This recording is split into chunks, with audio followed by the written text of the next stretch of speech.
हाल ही में दुनिया की टेक्नोलॉजी रेस में एक बड़ा उलटफेर देखने को मिला। इस उलटफेर में अमेरिका जैसे देश को एक देश ने पीछे छोड़ दिया। उसने इतना ज्यादा व्यय किया रिसर्च और डेवलपमेंट पर।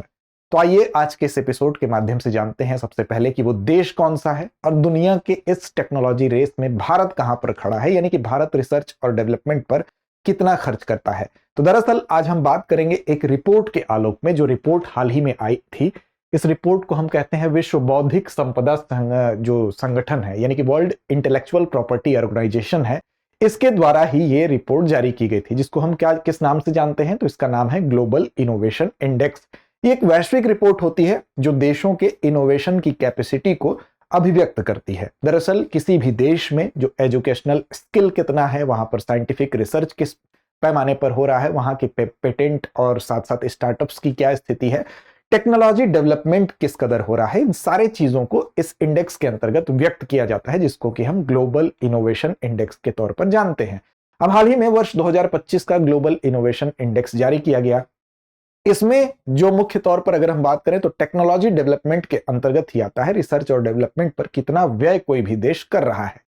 अब वर्ष 2024 के अंतर्गत, क्योंकि 2025 की ये रिपोर्ट थी, इसमें वर्ष 2024 के आंकड़ों को बताया गया। इसमें यह कहा गया कि टोटल जो R&D पूरे विश्व ने रिसर्च डेवलपमेंट पर जो व्यय किया वो कितना था, तो 2.87, याद रखिएगा 2.87 पूरे वर्ल्ड ने ट्रिलियन डॉलर, 2.87 ट्रिलियन डॉलर पूरे विश्व ने व्यय किया किस पर, रिसर्च और डेवलपमेंट पर, जो कि पिछले वर्ष से यानी वर्ष 2024 का यह आंकड़ा है, तो इससे पूर्व का जो वर्ष था उससे 3% ज्यादा था। कितना ज्यादा था?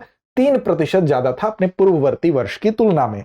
और साथ साथ इसको अगर ये देखा जाए कि वर्ष 2000 को अगर लैंडमार्क मान लिया जाए तो वर्ष 2000 की तुलना में ये 3 गुना ज्यादा था। यानी कि रिसर्च और डेवलपमेंट पर अगर वर्ष 2000 में 100 रुपए खर्च हो रहे हैं तो वर्ष 2024 में ये 300 रुपए व्यय हुए। ये बात तो वैश्विक आधार पर कही गई, लेकिन इस वैश्विक रिसर्च और डेवलपमेंट में अगर बात करें तो कौन सा ऐसा देश है जिसने कि बड़ा उलटफेर कर दिया, तो दरअसल इसमें अभी तक की जो रैंकिंग थी उस रैंकिंग में अमेरिका शीर्ष पायदान पर था। अब अमेरिका को रिसर्च और डेवलपमेंट पर अपने व्यय के माध्यम से पीछे छोड़ दिया है चाइना ने। दरअसल इस रिपोर्ट में ही एक बात और निकलकर सामने आती है कि चाइना के आगे बढ़ने के साथ साथ जो एशिया है, एशिया 45% यानी कि 45% जो है पूरे विश्व के R&D पर जो व्यय होता है उसका 45% एशिया जो है वो व्यय कर रहा है। यानी कि एशिया की तरफ हम कह सकते हैं कि जो उत्पादन रिसर्च है वो शिफ्ट हुआ है। इसमें चीन, जापान, दक्षिण कोरिया और भारत की अहम भूमिका रही है। हालांकि दक्षिण कोरिया का जो रिसर्च डेवलपमेंट पर जो व्यय है वो थोड़ा कम हुआ है, लेकिन फिर भी चीन के बढ़ने की वजह से, जापान और भारत की वजह से इसमें मजबूत स्थिति बनी हुई है। अब देखिए, इसमें चीन की अगर बात की जाए तो वर्ष 2000 से 2024 की तुलना में शीर्ष छलांग लगाने वाले देश के तौर पर चीन को देखा जा रहा है, क्योंकि चीन की जो वृद्धि है वो वर्ष 2000 में जितनी थी R&D पर चीन जितना व्यय करता था उसका 20 गुना ज्यादा व्यय वो कर रहा है वर्ष 2024 में। यानी कि एक लंबी छलांग चीन के द्वारा लगाई गई है। और वैश्विक हिस्सेदारी की का अगर प्रतिशत के तौर पर देखा जाए तो 23% जो है अंकों की वृद्धि हुई है, यानी कि परसेंटेज पॉइंट की वृद्धि की है। किसने?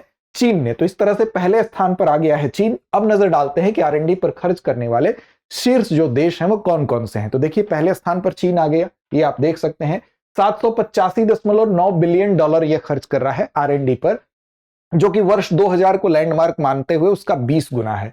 इसने +23 परसेंटेज पॉइंट की वैश्विक हिस्सेदारी में जो है वृद्धि दर्ज की गई है। दूसरे स्थान पर अमेरिका अभी भी है, यानी कि पहले स्थान पर जो हुआ करता था दूसरे पायदान पर है, 781.8 बिलियन डॉलर, जो कि 2 गुना इसकी भी वृद्धि है वर्ष 2000 को लैंडमार्क मानते हुए। लेकिन फिर भी अगर गिरावट देखें तो 9.7 परसेंटेज पॉइंट की इसमें गिरावट दर्ज की गई है पिछले वर्ष की तुलना में। अब देखिए, जापान जो है वो तीसरे पायदान पर है, 186 बिलियन डॉलर खर्च करता है, इसमें भी 7.2% पॉइंट की वैश्विक हिस्सेदारी में गिरावट दर्ज की गई है। यानी अमेरिका में भी गिरावट दर्ज की गई है, जापान में भी, जबकि चीन जो है इसमें गिरावट नहीं बल्कि इसमें 0.23 परसेंटेज पॉइंट जो है उछाल नजर आया है। जर्मनी की बात करें तो जर्मनी अगर हम बात करेंगे चौथे स्थान पर है, 132.2 बिलियन डॉलर ये खर्च करता है R&D पर, और यूरोप का सबसे बड़ा R&D में निवेश करने वाले देश के तौर पर भी जर्मनी है। इसी तरह से कोरिया गणराज्य की बात करें तो इसमें हालांकि गिरावट आई है, लेकिन अभी भी 5वें स्थान पर है, 126.4 बिलियन डॉलर, उच्च R&D तीव्रता वाली जो हम कह सकते हैं अर्थव्यवस्था है, उसमें अभी कोरिया गणराज्य है। यूनाइटेड किंगडम छठे स्थान पर है और 7वें स्थान पर है भारत। तो भारत किस स्थान पर है, तो आपको याद रखना है भारत जो है 7वें स्थान पर है। भारत के संबंध में देखें तो रैंक के लिहाज से R&D पूरे विश्व में जो व्यय हो रहा है उसमें भारत 7वें स्थान पर है और 75.7 अरब डॉलर जो है वो खर्च किया है भारत ने। अब भारत के R&D में भी अगर हम बात करेंगे तो वर्ष 2000 के बाद से अगर आप देखें तो 3 गुने की वृद्धि हुई है। तो एक तरह से भारत के लिए भी ये पॉजिटिव संकेत है। अब ये तो 3 गुने की वृद्धि क्यों हुई है उस पर भी आएंगे। अब चीन के कुल R&D से अगर कंपेयर करते हैं तो अभी भी हम चीन के कुल R&D की तुलना में लगभग 10% ही हम R&D पर व्यय कर पा रहे हैं। तो हालांकि हम वर्ष 2000 की तुलना में 3 गुना ज्यादा वृद्धि किए हैं, लेकिन अभी भी चीन से जब तुलना होती है तो हम उसके 10% पर ही पहुंच गए हैं। इंपॉर्टेंस ये है कि भारत की जो नवाचार आधारित आर्थिक विकास की जो रणनीति है वो कहीं ना कहीं एक सही दिशा में जा रही है, क्योंकि हम अपने पिछली यात्रा की तुलना अगर हम अपने माइलस्टोन से करें तो उससे हम कहीं ज्यादा बेहतर किए हैं। अब सवाल उठता है कि R&D की इंपॉर्टेंस क्या है। दरअसल R&D के लाभ है। R&D पर हम जितना ज्यादा व्यय करते हैं तो उसी तरह से नई टेक्नोलॉजी, नई तकनीकी का विकास होता है, उसी हिसाब से रोजगार का सृजन होता है और रोजगार का सृजन होना, विकास होना आर्थिक गति को हमेशा बढ़ाने का काम करते हैं।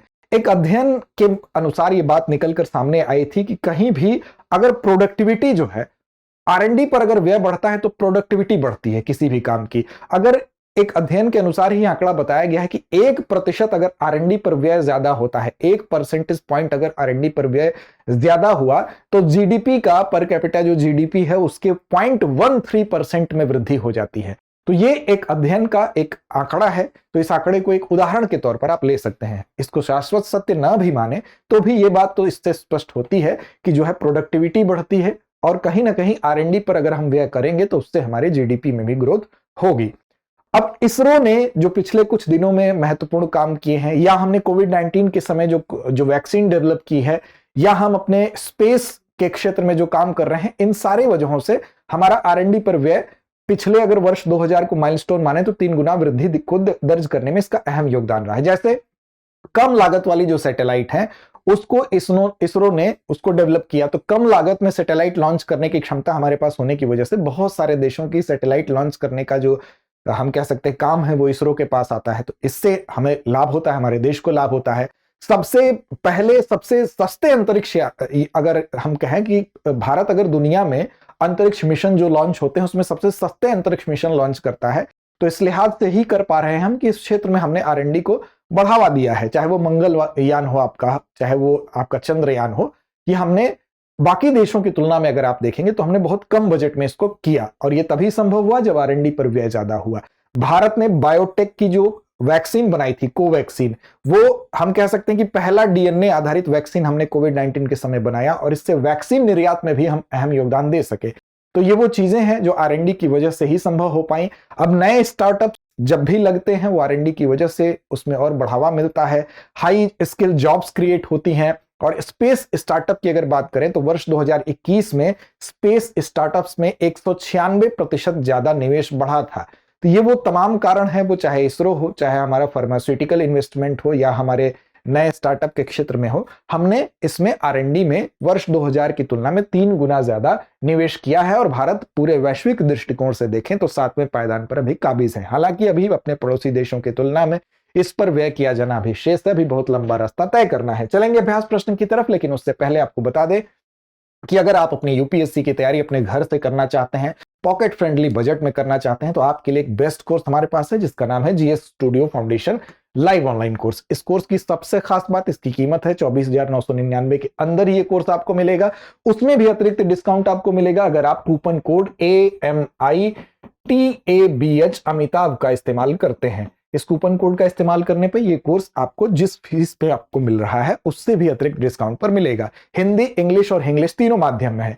इस कोर्स की विशेषताएं तो खास हैं ही। इसमें आपको जीएस का प्रीलिम से लेकर मेंस तक का संपूर्ण सिलेबस जो है वो 14 माह में कवर किया जाता है। इसमें 18 आपको क्लास टेस्ट देने को मिलेंगे। इसमें 2 साल के करंट अफेयर्स को कवर किया जाएगा, उसके क्लासेस का एक्सेस मिलेगा, प्रिंटेड मटेरियल मिलेंगे और ढेर सारी इसकी विशेषताएं हैं। तो अगर आपने तैयारी अभी तक नहीं शुरू की है, आप चाहते हैं अच्छे मार्गदर्शन में अपने घर से तैयारी स्टार्ट करना, बुनियाद मजबूत करना, तो आपके लिए बेस्ट कोर्स है। अब इसमें अगर आप आते हैं बाद में ऑफलाइन बैच में एडमिशन लेने, तो ये पूरी की पूरी फीस वहां एडजस्ट कर दी जाती है। तो एक तरह से ये कोर्स आपको डबल फायदा दे रहा है, यानी कि निःशुल्क हो गया।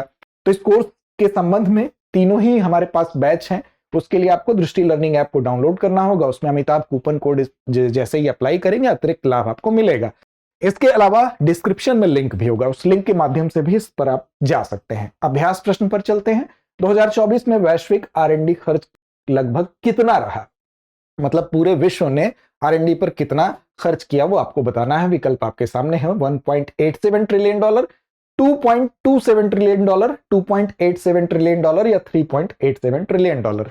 इस प्रश्न का जवाब कमेंट बॉक्स में दीजिए। चैनल को सब्सक्राइब कर लीजिए अगर नहीं किया तो हमारे परिवार से जुड़िए। आपका सब्सक्रिप्शन हमें और बेहतर करने की प्रेरणा देता है। टेलीग्राम चैनल को सब्सक्राइब नहीं किया तो उससे भी जुड़ जाइए। दृष्टि IAS यूट्यूब नाम से हम मिलेंगे, वहां पर इस कार्यक्रम की आपको लिंक मिलेगी। तो लड़ते रहिए, अपने लक्ष्य की ओर बढ़ते रहिए।